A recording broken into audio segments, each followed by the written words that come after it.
నువ్వు ఇట్లా తమాషాలు చేస్తున్నావు ఆడ కెమెరా పెట్టినా అర్థమవుతుందా? నువ్వు ఇట్లా తమాషాలు చేస్తావు. అరే చేస్తాడు, రికార్డ్ చేయను, రికార్డ్ ఎవరిని కూడా నమ్మి మీరు డబ్బులు ఇవ్వకండి.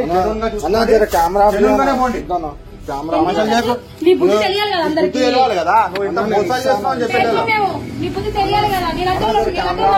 ఇలాంటి బేకారాలు ఉండబట్టే మొత్తం రాష్ట్రం అంతా ఒళ్ళకాళ్ళు అయిపోతుందిరా, పాపాలు ఎక్కువైపోతుంది. ఎందుకు ఇంతమంది జీవితాలు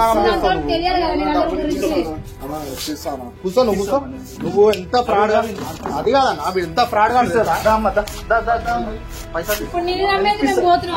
కట్టేస్తాను.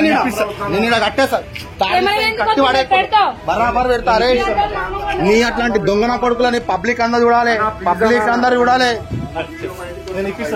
పబ్లిక్ అందరు చూడాలి. పైసలు ఇస్తావా తమాషాలు దెంగుతావా నువ్వు? అన్నా నేను ఇస్తాను డబ్బులు. పద్దెంగి ఇప్పుడు పడదెంగరా పైసలు. ఇప్పుడు ఇమీడియట్ గా వాడేమంటే అరే అవురాబాయ్ మాకు తీసుకున్నప్పుడు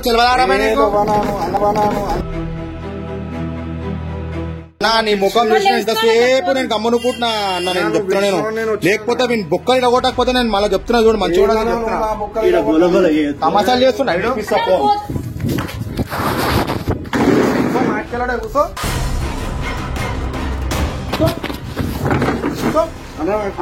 పైసలు తీసుకున్నప్పుడు నీకు తెలియరా మాట్లాడాడు?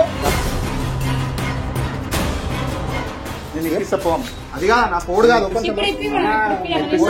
ఫోన్ పే కొట్టి పైసలు వాడదాం ఇస్తాను. ఎంతమంది జీతాలు ఆగం చేస్తావు పే నువ్వు? ఫాల్తు మాట్లాడే మర్యాద ఇస్తుంటే నాటకాలు తెంగుతున్నావు.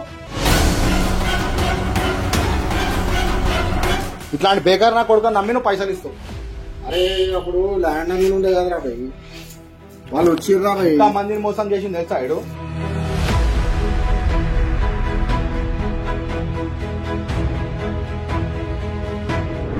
15,000 జీతంకి చేస్తారు పిల్ల. పిల్లని మోసం చేస్తే ఏమొస్తుందా ఆయనకి? పాలతనం చూడుకుంటే అలా ఇస్తాను. అరే నువ్వు పడదాం పైసలు వాడే అలా ఇస్తాను. పైసలు వాడి ఎప్పుడు ఇస్తావు? అలా ఒక 2 రోజులు టైం. 2 రోజులు ఎట్లా? ఎట్లా? నీ ఇల్లు లేదు, నీ జాగా లేదు, నీ పబ్బం లేదు, నీ దినాలు లేవు, నీ గొందల కడ లేదు. అరే ఏం మాట్లాడతావా? నా వీడికి ఓన్ హౌస్ కూడా లేదు. ఎట్లా ఇస్తాడు? రేపటి విజయవాడ గుంటూరు వెళ్ళిపోతాడు వీడు.